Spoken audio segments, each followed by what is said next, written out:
క్రిమినల్స్ని నేను గద్దెనెక్కనివ్వను.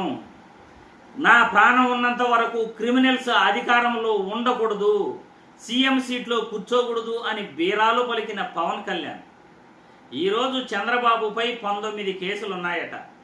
130వ రాజ్యాంగ సవరణగాన జరిగితే, ఆ బిల్లుగాన పాస్ అయితే చంద్రబాబు కూడా సీఎం పదవికి అనర్హుడు అని ఏబిఎన్ ఛానల్లోనే డైరెక్ట్గా వెంకటకృష్ణ మాట్లాడుతున్నారు.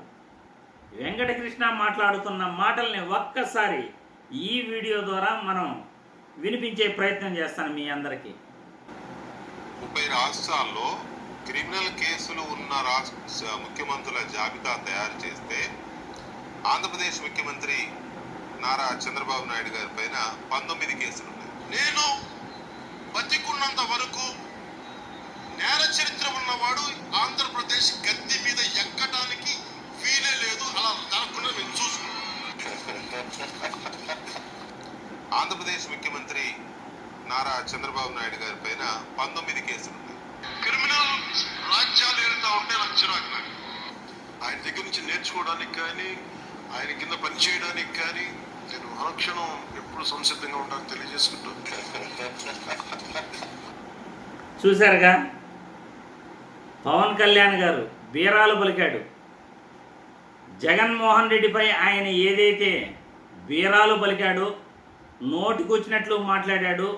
ఇప్పుడు ఏబిఎన్ న్యూస్ ఛానల్లోనే వెంకటకృష్ణ చంద్రబాబు నాయుడుపై 19 క్రిమినల్ కేసులు ఉన్నాయి, 130వ రాజ్యాంగ సవరణగాన జరిగితే అది చంద్రబాబు నాయుడుకు అపాయం అని అంటున్నాడు. ఇలా 19 కేసులు దేశంలోనే 3వ స్థానంలో ఉన్న చంద్రబాబు నాయుడు గారికి పవన్ కళ్యాణ్ ఎలా సపోర్ట్ చేస్తాడు అంటూ ట్రోలింగ్స్ చేస్తున్నారు ప్రజలు.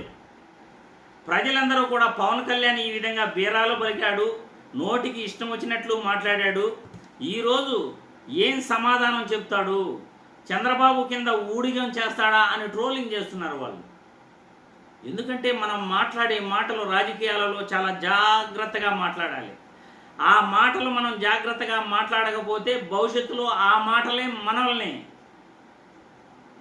అణిచేస్తాయి, ఆ మాటలే మనల్ని వెక్కిరిస్తాయి. ఈరోజు పవన్ కళ్యాణ్ మాట్లాడిన మాటలే ఈరోజు ట్రోలింగ్ చేస్తున్నారు ప్రజలందరూ కూడా. పవన్ కళ్యాణ్ ఏదైతే సభల్లో సమావేశాల్లో ఊగూగి మాట్లాడాడో ఆ మాటల్ని జనాలంతా ఈరోజు ట్రోలింగ్ చేస్తున్నారు. ఈరోజు చంద్రబాబు నాయుడు 19వ స్థానంలో, దేశంలో క్రిమినల్ కేసుల్లో 19 క్రిమినల్ కేసుల్లో 3వ స్థానంలో ఉన్నాడు. ఈరోజు పవన్ కళ్యాణ్ ఏం సమాధానం చెప్తాడు, ఆ రోజు ఊగూగి మాట్లాడాడు కదా అని జనాలు అంటున్నారు. ఏబిఎన్ వెంకటకృష్ణ కూడా తమ ఛానల్లో చంద్రబాబు నాయుడుపై ఇన్ని క్రిమినల్ కేసులు ఉన్నాయి, 130 రాజ్యాంగ సవరణ జరిగితే చంద్రబాబు నాయుడుకు అపాయం అని డైరెక్ట్గానే బాటంగానే ఏబిఎన్ ఛానల్లో చెబుతుండటం జనాలందరికి కూడా ఆశ్చర్యం వేస్తుంది.